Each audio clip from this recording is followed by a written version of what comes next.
Illiterate Manga Club.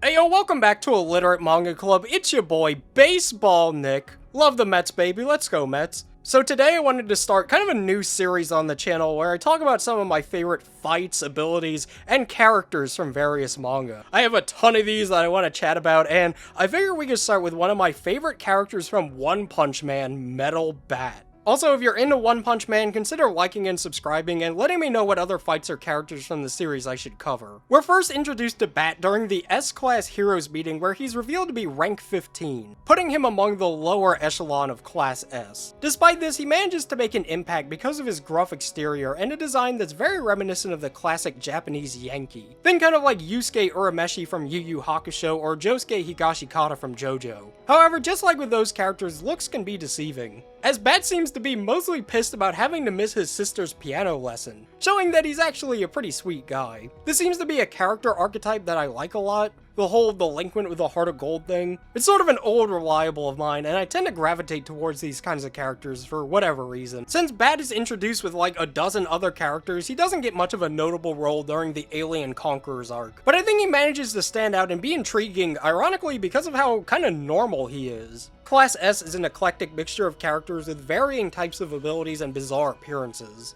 For example, there's Tatsumaki and her psychic powers, or the robotic might and weaponry of Genos. Then there's people who are kind of just weird looking, like Pig God or Watchdog Man. Bat, in comparison, is kind of just a dude with a baseball bat. Like, you can go outside right now and roleplay as Metal Bat. There's not a very high barrier to entry. It kind of makes you wonder, what's this guy doing all the way in S-Class? Although that actually ties into one of my favorite things about One Punch Man as a series, it's the message that anybody can be a hero. There's a sort of dinkiness to the setting that I actually really like because there's not really a power system, so to speak. You know, there's no Nen or Ki or Zanpakuto or stands. So in a lot of cases, these characters have to get creative. The lower ranks of the Hero Association are filled with dudes and gals just trying to make do with what they've got. Like Gun, his power is that he's kinda good with a pair of revolvers. Or Mizuki, whose power is making my penis hurt so bad. But a lot of these guys kinda just go at it with their fists and whatever made up bullshit attack they come up with. Metal Bat feels like one of these guys, just on a whole extra level. In fact, there's a bonus manga chapter called Weapon where we get to see how he started out as just another Class C hero. When you get promoted to Class S, you can special order certain weapons you want.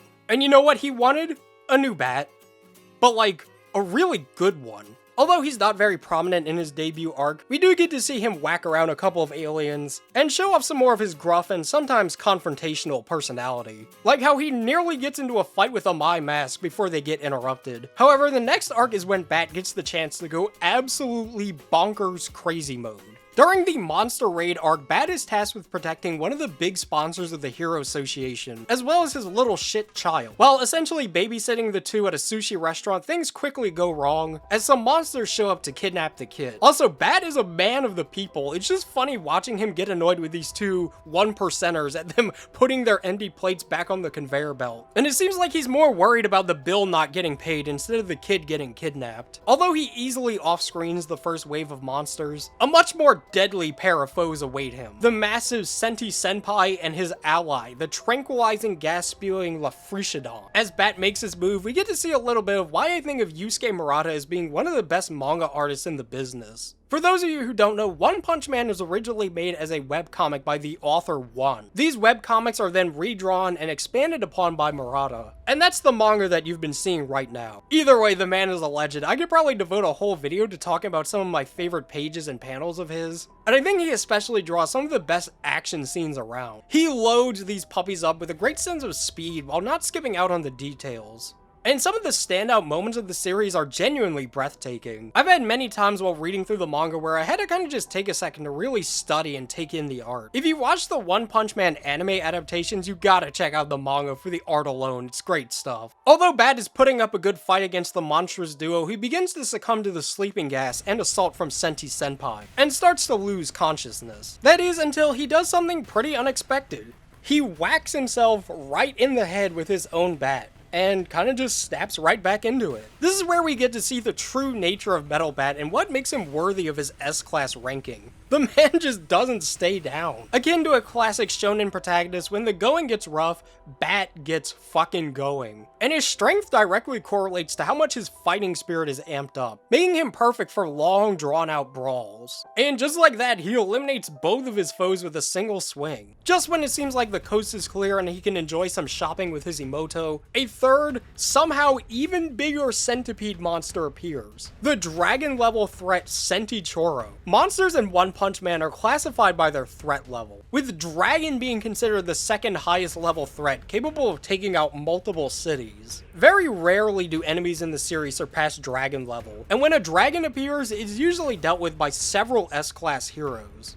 And so Bat, by his lonesome, decides to just go at it. The sense of scale in this fight is awesome. Centichoro towers over Bat and the entire landscape. Like, you would expect Godzilla to fight this guy, not one dude. As Centichoro charges, Bat does what he does best, and takes a swing at him. But his tough carapace proves to be too much, and Bat is sent flying back in retaliation. Deducing that his face is his weak point, Bat climbs to the back of the serpent and strikes him in the head with his killer move.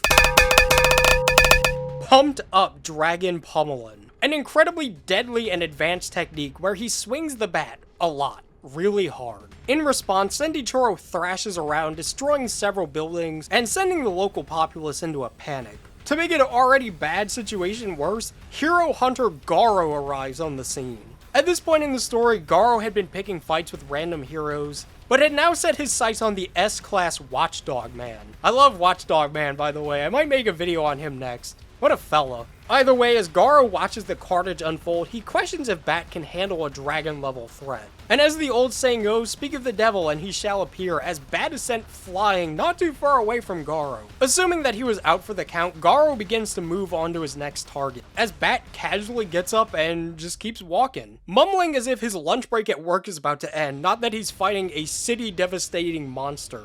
Elated that he's still moving, Garou challenges Bat, and right as he's about to rightfully get called a dumbass, Garou strikes. This is one of my favorite panels of the whole fight. You can really feel that Garou was legitimately going for the kill here. Now that there's an unexpected nuisance on the scene, Bat is forced to shift priorities to the Hero Hunter. Initially, Garou has the upper hand as the already weakened Bat struggles to keep up with his blinding speed. He puts up a decent fight, but the slugger fails to land a hit on his foe, and takes hit after hit, making it seem like a foregone conclusion that Garou takes this one. However, as we've learned, this is exactly the kind of environment Bat thrives in. When it seems like he's at the end of his rope, his fighting spirit gets ramped up, as do his abilities. He gets faster, he gets tougher, he gets stronger, and the once dominant Garou is put on the defensive. Fascinated by his opponent's newfound might, Garou asks about the principles behind his strength. But for Bat, it isn't about anything so grandiose, he's just pumped up and ready to go. And he's got a centipede to swat.